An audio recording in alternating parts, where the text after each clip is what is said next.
Hi, it's J Schwanke from J Schwanke's Life in Bloom, and I'm here with our friends at English Gardens to show you how to create an herb tower.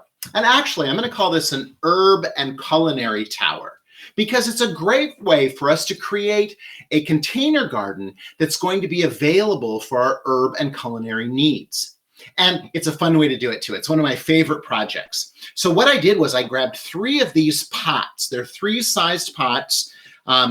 From our friends at English Gardens, and we have a small, a medium, and a large. I've already added my stones to the bottom because each one of these has a drain hole in the bottom. Really important. We have to have the drain hole, and we have to have added our rocks. I've added the Spanish tile down inside, and now is our next step, because what's going to happen is we want to stack these, okay? And if we stack them without a support in the center, it could cause problems with us as our plants grow. So I'm reclaiming and recycling a couple of the pots that we had. So what we're going to do is we're taking this one. This was off of my hellebore, and it's a hard black plastic pot, and I'm going to put it right in the middle of my container. What's going to happen is when I place this one inside there, it's going to sit on top of it, okay? And I might want that up just a little bit taller. So I'm going to add just a little bit more of our Spanish tile.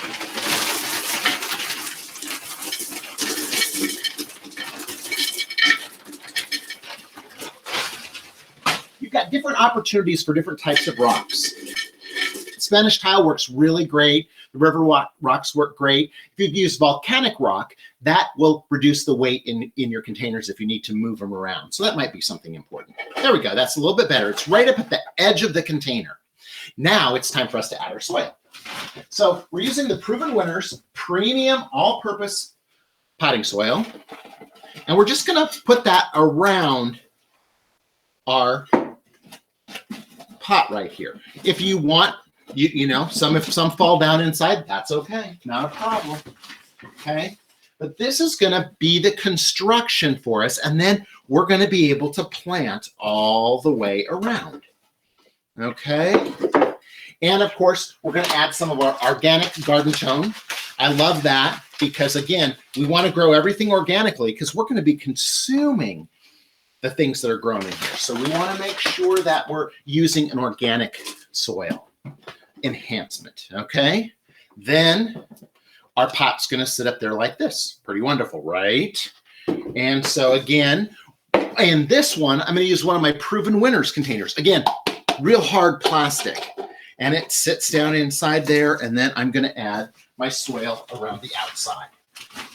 I love this because it's like, you know, creating architecture at the same time as we're planting. And so it's a great opportunity for us to do that. Now we've got that little Proven Winners pot down in the center inside here. A little bit more of our organic fertilizer. This is great. It's time released, and it's going to help keep things growing and moving all summer long. So this guy's going to sit there like that, right? Okay. And then we'll add some of our Proven Winners Premium Potting Soil on top of this to get us started. Okay. And we are also going to add a little bit of our garden tone. Perfect. There we go. Now, again, remember that one of the things that I told you was that I like to make sure that these things look great at the very beginning of the year, and that we have, you know what, let's be honest about it. We're in Michigan, and we have a short growing season. So I want to make sure that things look great. I know that there's a lot of people around me who are like, well, I want to let it grow and fill in. I don't have time for that. I want it to be beautiful right now. And when it comes to beautiful plants, the perfect location for me to go is English. Look at this array of different types of herbs that I was able to find there. Just totally amazing. And what we're going to do is we're actually going to use our Proven Winner in the top here, this beautiful basil right in the top container. And I think that that's going to be a really great spot for us. And they've got these big plants that have already grown on. Look at the roots on those. That's amazing, right? And so what I'm going to do is I'm just going to break this up a little bit because I want to make sure that I'm getting his roots nice and exposed. And then we're going to go down into our pot like this. And this is going to be the top of our tower. Okay. Now, if we wanted to, we certainly could put other, we could put a collection of 4 or 5 little pots down inside here too. I just chose that because I'm crazy about basil. It's one of my favorite garden herbs because I use it to make pesto. I use it to make cocktails. I use it on my heirloom tomatoes. I use it all the time. So I plant probably 2 dozen basil plants throughout my garden so that I have basil all year long. Plus, I love it as a cut flower in an arrangement because it smells great too. All right, really good idea to utilize that as well. So now for this bottom one, I thought it would be fun for us to have a couple types of lettuce on there because that could be really great. I'm just going to break off their little roots there. I'm going to add it down inside here. And you know what? I might leave my little tag there so that I remember what each one of these are. That's kind of important for me to know what's going on. And so if I leave that little tag there, that's going to be super helpful. So I grabbed 3 different types of lettuce. I grabbed the brown, I grabbed the bib, and then I've got this guy. All right, so I've got 3 different kinds in there, and I think that that's going to be helpful for this level. And this actually could be my first level for the summer because lettuce is going to come on, it's going to do well, it's going to be a spring item, and then maybe I'm going to transition to something else. Okay, I might transition to another thing, so I might pull out the lettuce and drop in a couple of lavender or something like that. So always be thinking about what you want to do when you're creating these. Another thing that I thought was super amazing are these new Treasure Island Chef Jeff's sweet potato vine. I love sweet potato vine in something because it's going to cascade, it's going to run down the side, but this is also going to give you some sweet potatoes at the end of the season. So it could be a really good item in this. I think it's just a great opportunity for us to think about that. I just think it's smart because I've always wondered about sweet potato vine, right? You know, you can get the red or you can get the green, and I love the way that they look, but then I always thought, well, are there sweet potatoes there? That could be really fun and really helpful for me. So along with my lettuce down here, I'm going to pop in some of the proven winners. This is one of the best sellers. This is the garden sage, and it's also GMO free. That's super important for me because I'm going to be using this to cook. And in J Schwanke's Life in Bloom season 2, we did how to use sage 3 different ways. We showed how to use it in arrangements. We showed how to make sage crisps, which is fun. And so it's like a potato chip. You make a potato chip with the sage leaves. And then we also showed how to make smudge sticks, okay? And many people now are experiencing that they want to cleanse their home or use it as, you know, part of their meditation to have sage and smudging sticks as part of it. So I think that that's also a fun thing for us to think about.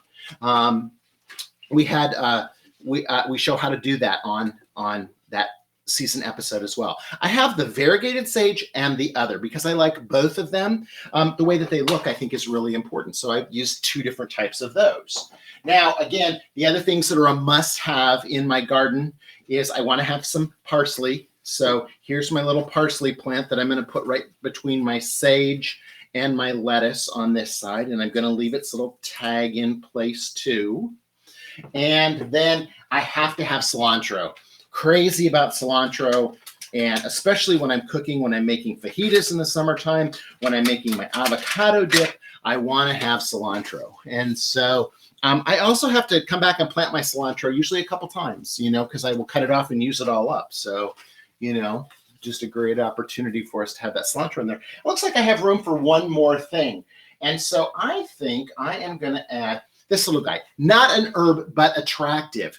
This is the lemon coral sedum from our friends at Proven Winners, okay? And I like that beautiful chartreuse green coloration, and it's just gonna be probably one of those spillers for me out of this because it's just gonna spill over the side, you know, as the summer goes on, right? So then I'm going to come back in here. I'm going to fill in everybody. But then you see what happens is this guy's going to sit down in the middle of that.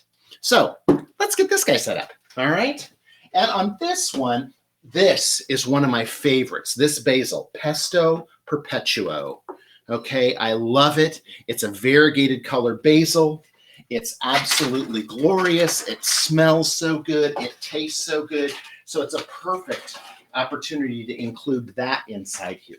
I have to have thyme. And again, this is another one of the Tasty Treat thyme from Proven Winners. That's GMO free. And I love that they're paying attention to that because we want our beautiful, beautiful herbs and other things to be GMO free. So I think it's super important. I love that. I'm going to add the variegated thyme on the other side of this. Now, then I ran across this one. Look at this, the cola plant.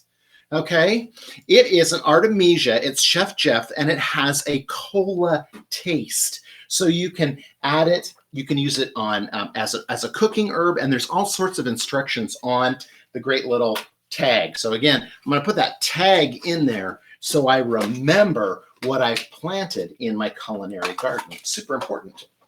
And here's my thyme over here, my non-GMO thyme. Perfect. And then I need a little bit of oregano, okay? I love oregano. I am a souvlaki maker, okay? I love to have souvlaki in the summer, and that part of that is having oregano and having some really, really nice oregano for those. I am going to add one more over here on the other side. I love how bright green these are too. It picks up that same bright green as my sedum over here, right? And so we've got that in there, and it looks like I've got room for one more. And I think it will be perfect to add a non-GMO lavender. Lavender, we have an entire show of J Schwanke's Life in Bloom dedicated to lavender that was in season 2. And we talked about all sorts of ways that you can use lavender. You can make lavender bottles to stick in your drawers so that it will give fragrance to your clothing. We have, we make lavender syrup. We have a lavender infusion that goes into a vodka. So you can make all kinds of fun things like that. So, you know, really good opportunity for us to do that. So now, again, we're going to fill in with our soil and then we're going to water this. But I wanted you to see how this is going to go together, okay? And so then this guy sits in the middle there. That's awesome, right? And then our topper comes in here.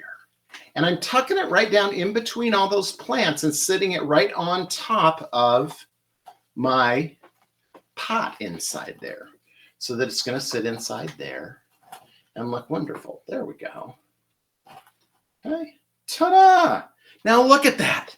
Look at that great looking herb culinary garden that we can have on our deck or our patio sitting right outside our door. So we can go and we can pick different things. We can pick lettuce, or we can have some sage or some thyme for recipe, or even try our cola plant or our basil for our heirloom tomatoes and mozzarella. All of those things sitting there waiting for us so that we can add culinary delights to our summer projects from the beautiful, beautiful selections that they have for us at English Gardens. I think it's a great way and a great way to update something and create something that's architectural for our patio so that we can have more fun with amazing plants. I hope you enjoyed this. I hope you enjoyed our series from our friends at English Gardens, one of the best places I've seen to get plants in the Michigan area. Perfect for us. Until next time, keep having fun with flowers and plants.